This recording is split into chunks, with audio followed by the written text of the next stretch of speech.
The emergency alarm pierced through the ambulance station at 5:47 a.m., but Emma Richardson was already awake, staring at the ceiling of the break room.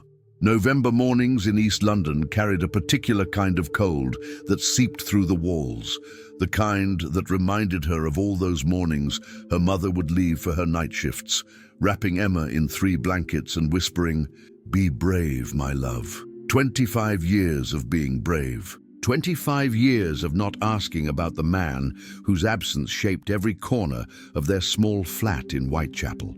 "Emma, we've got a cardiac arrest. Bermondsey Market," her partner Jake called out, already heading for the ambulance.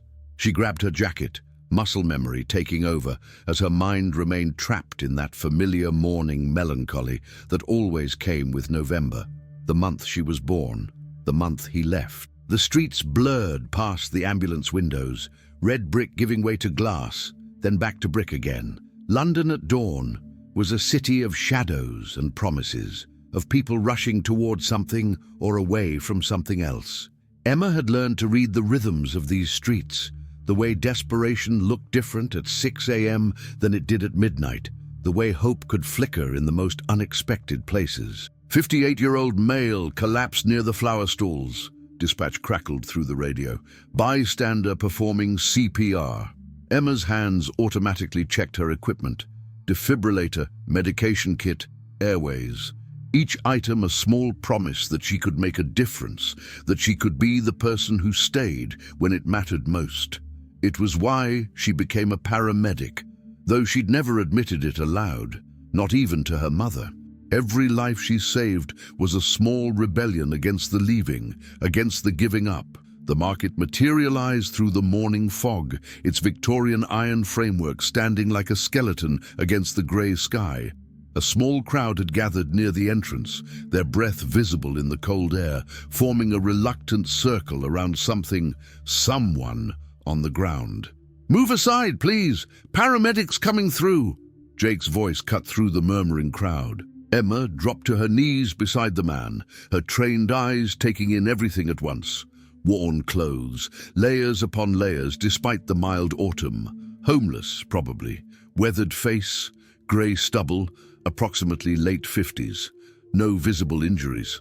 The Good Samaritan, a young woman in running gear, was pressing rhythmically on his chest, counting under her breath. "You're doing brilliantly," Emma said, gently taking over. "How long has he been down? Maybe 3 minutes? 4? I was just running past and saw him clutch his chest and fall." Emma's hands found their position on the man's chest, beginning compressions with practiced precision.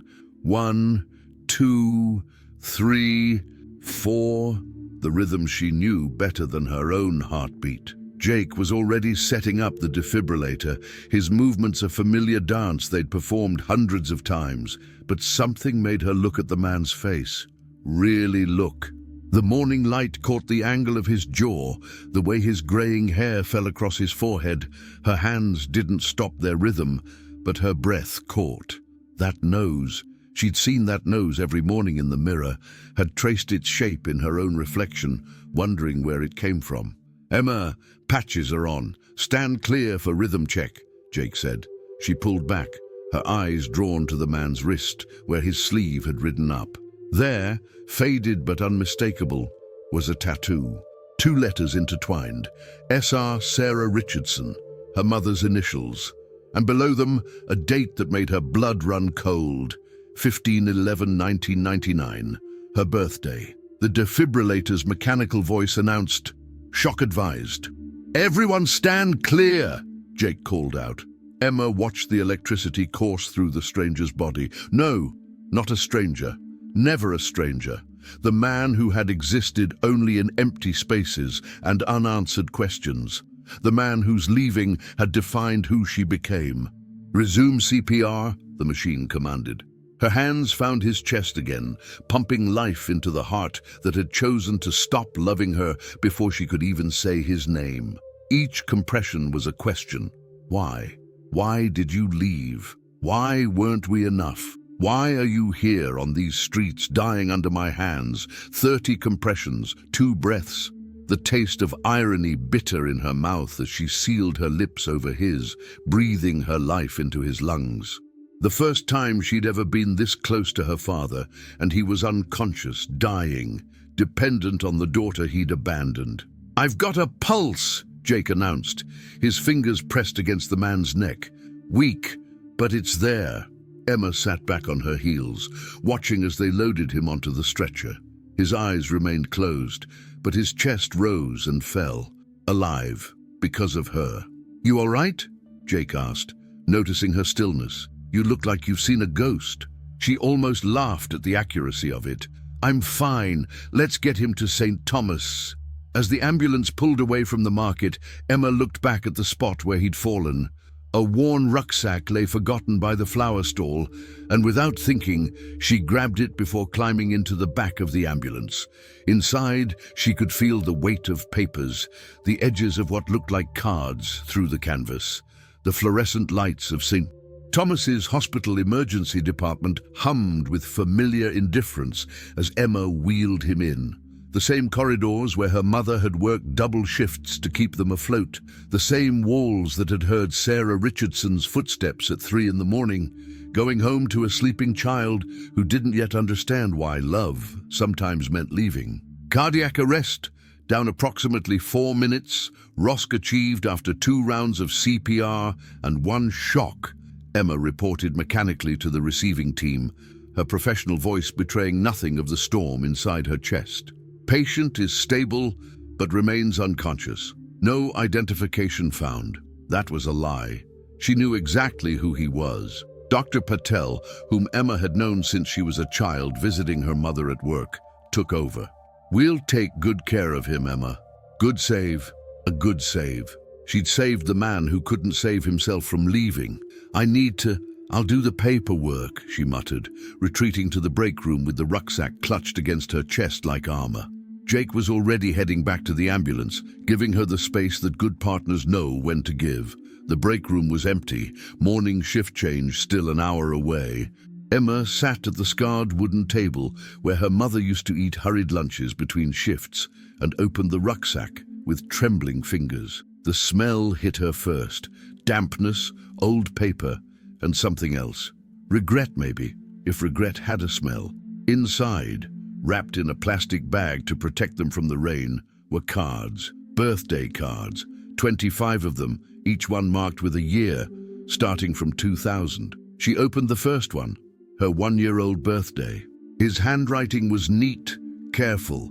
"My darling Emma, you won't remember this birthday, and I won't be there to see it. But I want you to know that leaving you was not about you not being enough. You were perfect. Too perfect for someone as broken as me. Your mother deserves better. You deserve better. I hope someday you'll understand that sometimes the most loving thing a poisoned person can do is stay away from the people they'd only hurt. Happy birthday, sweet girl. Love, Dad." The words blurred as tears she'd held for 25 years finally broke free. Card after card, year after year, the messages evolved. Her 5th birthday. "I saw you at the park today with your mum. You were wearing a yellow dress and laughing at the ducks. You have my mother's laugh." Her 13th. "I know secondary school is hard. I was awkward at that age too. Your mum posted about your science fair win on Facebook. I'm so proud." Her 18th. "University, medicine, like your mum. You're going to save lives, Emma. You already saved mine by existing, even if I couldn't be the father you needed." The most recent, just last week, her 25th. "Quarter of a century, and you've become everything I knew you would be. I see you sometimes, in your paramedic uniform, saving people like the hero you are. I stay in Bermondsey Market some nights, close to your usual routes, just to catch glimpses. I know I have no right to be proud, but I am. I'm so tired, Emma. But knowing you're out there, strong and kind and whole despite my absence, it's the only thing that makes the cold nights bearable." A knock on the door made her quickly wipe her eyes. Dr. Patel entered, his expression concerned. "Emma, I thought you should know. Your patient. He's awake. He's asking for his things, getting agitated. Says he needs his bag, that it has important documents. These cards, these letters never sent. They were his important documents. Also, Doctor, Patel continued, lowering his voice. I ran his NHS number. Michael Thompson, history of severe depression, PTSD from military service, been in and out of psychiatric care. Been on the streets for about 3 years according to his last known address. He paused, studying her face. Emma, do you know this man? She stood, clutching the bag. He's a person who needs help. He's asking to discharge himself. Says he doesn't deserve treatment. Keeps apologizing to the staff.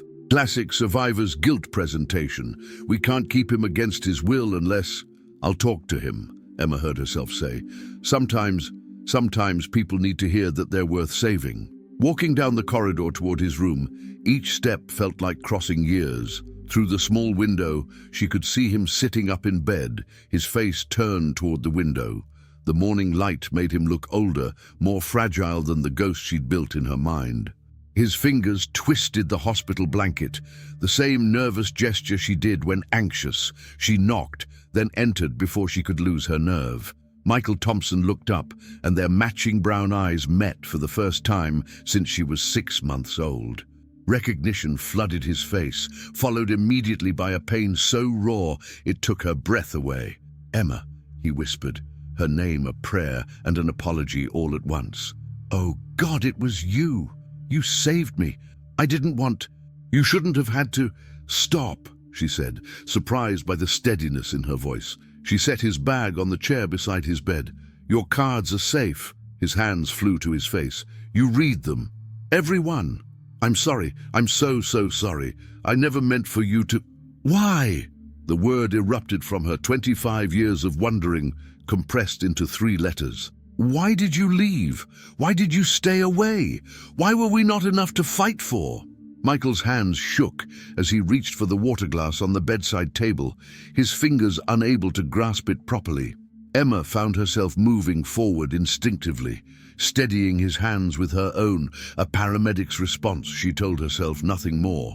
But the moment their skin touched, something electric passed between them, a recognition that went deeper than memory. Afghanistan, he whispered, his voice rough from the intubation. I came back from Afghanistan 3 months before you were born. Your mother, Sarah, she tried so hard to understand, but how could I explain that I couldn't close my eyes without seeing faces of the dead? That every time I held you, I was terrified these hands that had taken lives would somehow poison you. Emma pulled her hands back, wrapping them around herself. The heart monitor beeped steadily between them, marking time neither of them could reclaim. Mum never told me you were military. I asked her not to. Didn't want you thinking of me as some broken soldier. Better to think of me as nothing at all than as something damaged. He finally managed the water, taking small sips. The night I left, you were crying. Normal baby crying, but to me it sounded like sounds I couldn't escape. Sarah was exhausted from working nights, and I was supposed to comfort you. But when I picked you up, my hands started shaking so violently I nearly dropped you. The image hit Emma like a physical blow. She'd spent years imagining the leaving as calculated, cold. Not this, not terror and trembling hands. I put you back in your crib and just stood there watching you reach for me, and I knew I was going to hurt you eventually. Not on purpose, but damage like mine. It spreads. It infects everything it touches. His eyes found hers again. So I wrote Sarah a note, packed 1 bag, and walked out. Spent the first night on Waterloo Bridge trying to convince myself to jump. Couldn't even do that right. You could have gotten help, Emma said, her voice tight. There were programs, therapy. I tried. The force of his response startled them both. God, Emma, I tried everything. Therapy, medication, support groups. But every time I got close to stable, close to maybe being the father you deserved, I'd have an episode. I'd disappear for days, walking the streets in fugue states, thinking I was back there. What if that happened while I was watching you? What if Sarah was at work and I just left you alone, thinking I was on patrol? A knock interrupted them. Emma's mother stood in the doorway, still in her night shift scrubs, her face a masterpiece of controlled devastation. Sarah Richardson, at 52, was still beautiful, but wore her years of single motherhood in the silver streaking her dark hair. the permanent worry lines around her eyes. "Jake called me," she said simply, her eyes never leaving Michael's face. Said Emma seemed upset about a patient. The three of them existed in that moment, like points of a triangle that had been broken for 25 years, the geometry of their family all wrong, but suddenly, impossibly, present. "Sarah." Michael's voice broke on her name. "I'm sorry, I'm so—" "Don't!" Sarah's voice was steel wrapped in silk. "Don't you dare apologize to me. Not yet. Not until you explain to our daughter why my love wasn't enough to make you stay and fight. Why her existence wasn't enough to make you try harder." "Mom," Emma started, but Sarah held up a hand. "No, Emma. I've protected him from your anger for 25 years, made excuses, told you it wasn't about you. But I'm tired of carrying his ghost alone." She turned to Michael, and Emma saw years of hurt crystallize into words. "Do you know what it's like to explain to a 5-year-old why all the other children have daddies at school plays? To watch her scan every crowd hoping? She used to make Father's Day cards anyway, stored them in a shoebox under her bed." Emma felt exposed, vulnerable. "Mom, please." "She became a paramedic because of you," Sarah continued relentlessly. "Not despite you leaving, but because of it. Every person she saves is her way of proving that people are worth saving, that nobody is too broken to deserve help. She's been saving you over and over for years, in every patient she refuses to give up on." Michael was crying now, silent tears that he didn't try to wipe away. "I know. I've watched her work, followed the ambulance routes, kept newspaper clippings of every commendation she received. I've been living in the shadows of her life, too proud to die, too ashamed to live. You've been watching me." Emma's voice was small, caught between violation and validation. "Never close, never in a way that would disturb you, just needing to know you were okay, that I hadn't broken you by leaving." "But you did break her," Sarah said, softer now, sitting in the visitor's chair like her legs couldn't hold her anymore. "Not in ways that show, but in the spaces between. She doesn't trust people to stay. She saves everyone else but won't let anyone save her. 3 relationships ended because she pushed them away before they could leave." Emma wanted to run, to escape this impromptu therapy session in a hospital room, but her feet remained planted because it was true, all of it. "The night terrors stopped 3 years ago," Michael said suddenly. "The medication finally worked, therapy finally clicked, everything finally stopped. But by then, it had been 22 years. How do you walk back into someone's life after 22 years? How do you say, 'I'm better now,' when better came too late?" "You knock on the bloody door," Sarah said, anger flaring again. "You show up and you try. You don't live on the streets 3 miles from your daughter, carrying unsent birthday cards like some Victorian tragedy. I didn't know how—" "That's bullshit, Michael, and you know it. You were scared. Not of the PTSD, not anymore. You were scared of facing what you'd done, of earning forgiveness you didn't think you deserved." The room fell silent except for the steady beep of monitors and the distant sounds of the hospital waking up around them. Emma looked between her parents, because that's what they were, despite everything, her parents, and saw herself reflected in both of them. Her father's tendency to run, her mother's fierce independence, both of their stubborn pride. "I need air," Emma announced, the hospital room suddenly too small to contain 25 years of unspoken words. She fled toward the roof access, the one place in St. Thomas's where she could think clearly, where her mother had brought her as a child during break times to watch the Thames flow by like liquid time. London sprawled below in the morning light, 8 million lives moving through their rhythms, unaware that Emma Richardson's carefully constructed world was collapsing. The November wind bit at her face, but she welcomed the sharpness, the reminder that she could still feel something other than this hollow ache. Her phone buzzed. "Jake, take all the time you need, covering your shifts." Then another text from an unknown number. "He talked about you every single day. Marcus." She called the number without thinking. "Hello?" A gravelly voice answered, cautious. "Who is this? How do you know about my father?" Name's Marcus. Been on the streets with Mike for 2 years now. We look out for each other, you know. He saved my life more than once, talking me through the dark nights. Figured someone should know that your old man, he's not just some wasted life. He helps people out here, teaches the younger ones how to stay safe, shares whatever food he gets, never passes someone in need without stopping. Emma's throat tightened. He saves people? Every damn day. But he won't let anyone save him. Says he's serving a sentence, paying for his crimes. We all tried to get him into shelters, into programs, but he always said he didn't deserve a roof until you had forgiven him. After Marcus hung up, Emma stood alone with this new information, trying to reconcile the father who left with the man who stayed to help strangers. Her phone rang again, this time the hospital extension. Emma, it's Dr. Patel. Your father is trying to leave AMA. He's getting agitated and his cardiac enzymes are still elevated. If he leaves now, I'm coming. She found chaos in the corridor. Michael was half-dressed, struggling with a security guard while Sarah tried to calm him. His hospital gown hung open, revealing a torso marked with scars Emma recognized. Some from combat, others the deliberate kind that came from trying to feel something, anything, other than emotional pain. I can't be here, he was saying over and over. She saved me, don't you understand? She shouldn't have to see this, to deal with this. Stop!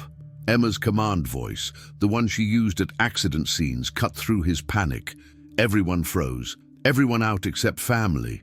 The security guard looked uncertain until Sarah nodded. We've got this. When they were alone, Emma approached slowly, the way she would with a frightened patient. Dad! The word felt foreign on her tongue, but his whole body stilled at hearing it.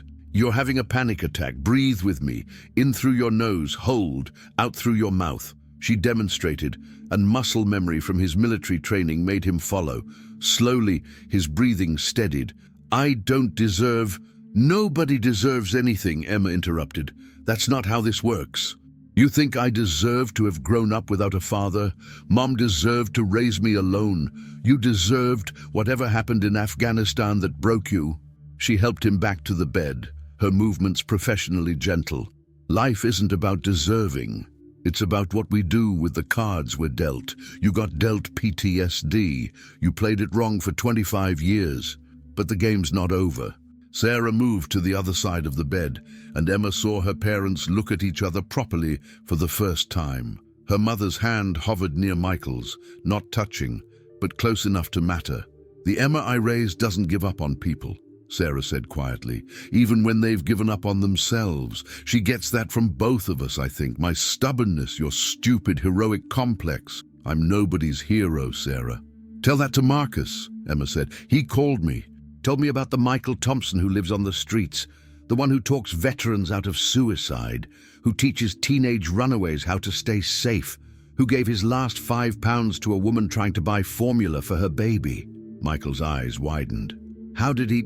Same way you knew about my commendations, I suppose. People watch. People care. Even when we think we're invisible. Dr. Patel returned with test results. Mr. Thompson, you've had what we call Takotsubo cardiomyopathy. Broken heart syndrome, literally.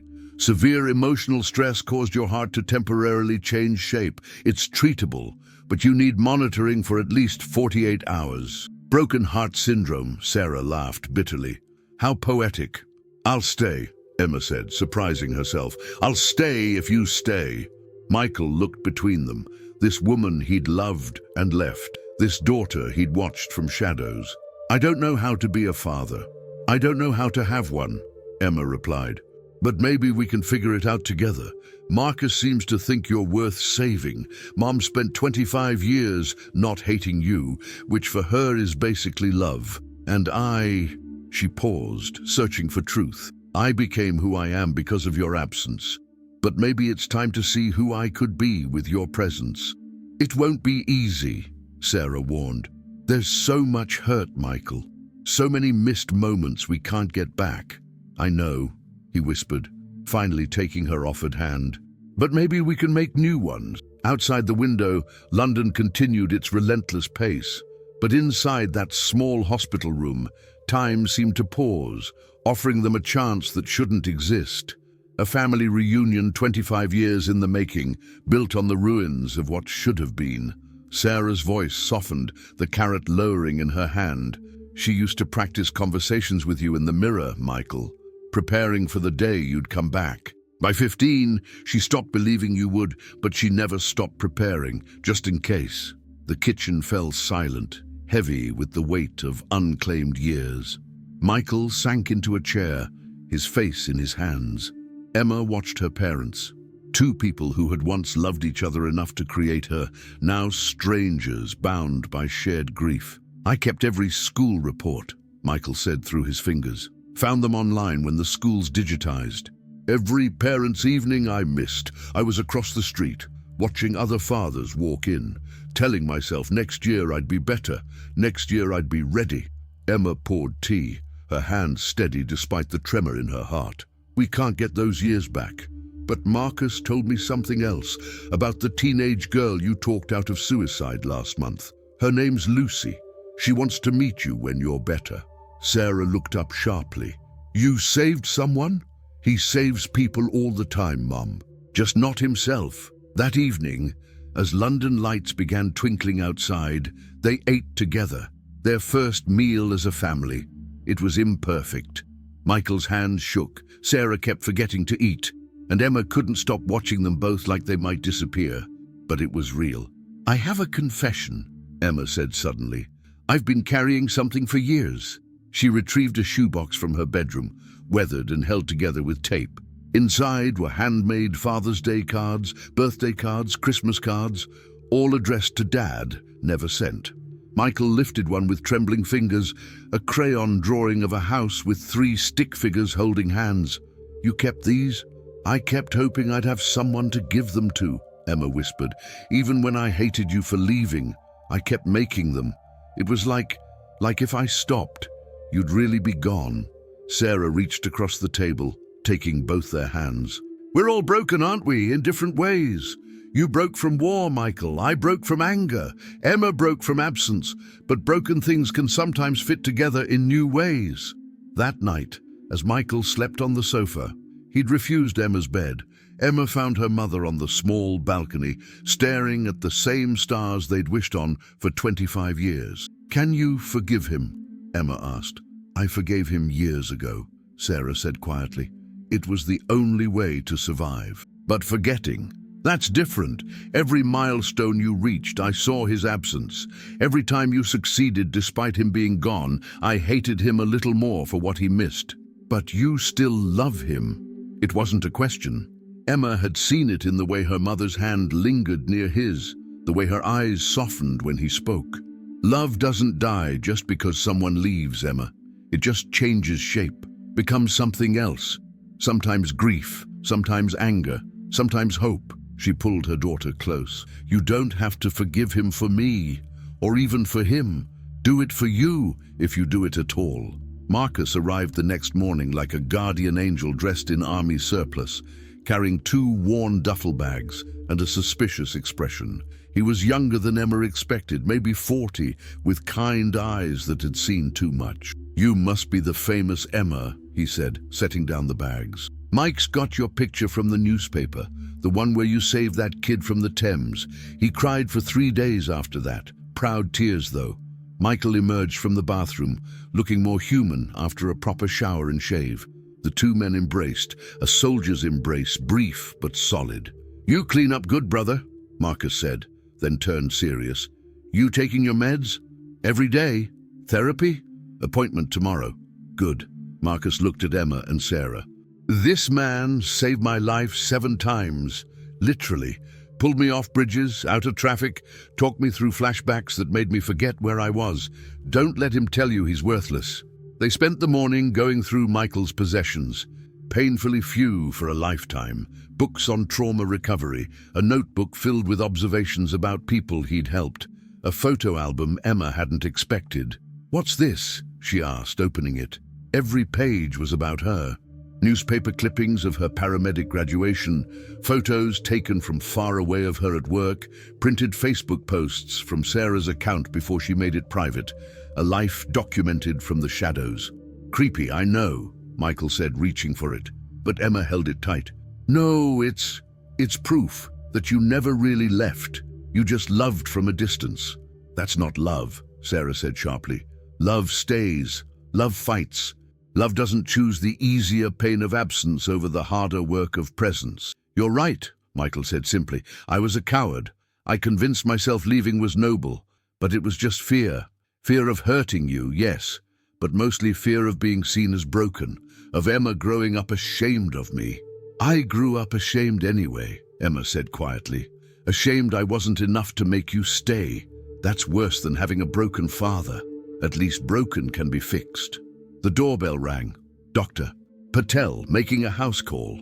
Wanted to check on my patient, he said, but Emma knew better. He'd been her mother's friend for years, probably coming to offer support. As he examined Michael, he spoke casually. You know, Mr. Thompson, PTSD treatment has advanced remarkably.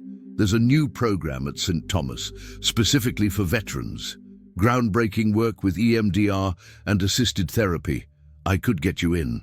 I don't have insurance. NHS covers it. No excuses. Dr. Patel's voice was firm. Your daughter saves lives every day. Let us save yours. That afternoon, Lucy arrived, the teenage girl Michael had saved. 17, purple-haired, nervous. She hugged Michael fiercely. You told me, she said, tears streaming, that suicide doesn't end pain. It just transfers it to everyone who loves you. That stayed with me, made me realize I didn't want my mom to carry my pain. Emma watched her father with this stranger who wasn't a stranger, saw how naturally he comforted her, and understood something profound. He'd been practicing being a father all these years, just not with her. You could come back, Lucy was saying, to the shelter. Everyone misses you. You're like our dad there. He has a family to reconnect with, Marcus said gently. We can share, Lucy said, looking at Emma. If that's okay? Emma found herself nodding. More people to love him means more people to keep him here.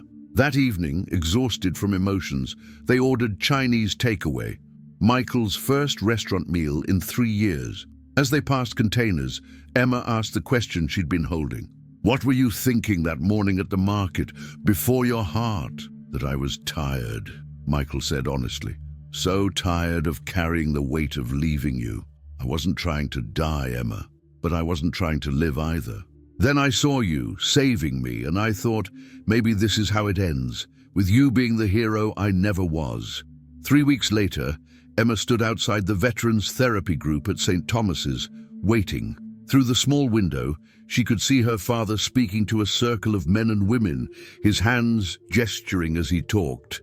She couldn't hear the words, but she could see the others nodding, some crying, all listening with the intensity of people who recognized their own pain in someone else's story. He's doing well, Dr. Chen, the program coordinator, said beside her. Best progress I've seen in years. Having something to fight for makes all the difference. He always had us to fight for, Emma said. Not quite bitter anymore, just sad. No, he had you to protect. There's a difference. Now he understands you're strong enough to handle his broken pieces. That's freedom for someone with PTSD, knowing they won't destroy what they love by existing near it. The door opened and the veterans filed out. Michael's eyes found Emma immediately. That daily surprise that she was really there, really waiting for him. How was it? She asked as they walked toward the hospital cafe. Hard. Good hard, though. Like setting a broken bone. Hurts like hell, but you know it's healing right this time. They'd developed this routine. Coffee after his sessions, sometimes with Sarah, sometimes just them, learning each other in small doses, building something new on the ruins of what never was. I'm moving back to the shelter tomorrow, he said suddenly. Emma's stomach dropped. What? Why? I thought, not to live, to volunteer. Marcus and I, we're starting a program. Mental health first aid for the homeless. Too many people falling through cracks because they can't access services. He pulled out a folder, official looking. The council approved our proposal, funding and everything. Emma read through it, seeing her father's careful planning, his military precision applied to saving lives instead of taking them. This is incredible, Dad. I can't get back the 25 years, Emma. but maybe I can make the next 25 count. Help other people not make my mistakes. Sarah appeared, finishing her shift early. She'd been doing that lately, choosing family over overtime for the first time in decades. What are we celebrating? As Michael explained his program, Emma watched her mother's face transform, pride, hurt, hope, all fighting for dominance. You're really staying, Sarah said. Not a question. If you'll let me. Not together. I know that ship has sailed, but near, present. Part of Emma's life, and yours, if you'll allow it. 2 months later, Emma stood before a room full of paramedics, teaching a training session on mental health crisis intervention. Her father sat in the back row, notebook out, learning from his daughter. The patient in crisis isn't choosing to be difficult, she explained, thinking of all the calls she'd run, all the people she'd saved. They're fighting battles we can't see. Our job isn't to judge the battle, but to keep them alive long enough to find peace. After the session, as equipment was packed away, Michael approached. That was brilliant. You're brilliant. I learned from experience, she said, meaning it kindly now. They walked out together into the London evening. The city that had witnessed their separation now held their tentative reunion. Not perfect. Perfection was for fairy tales, but real. I love you, Emma, Michael said suddenly, the words tumbling out like they'd been held too long. I've loved you every day for 25 years. Badly, from a distance, incompletely, but truly. Emma stopped walking, turned to face this man who was her father and a stranger simultaneously.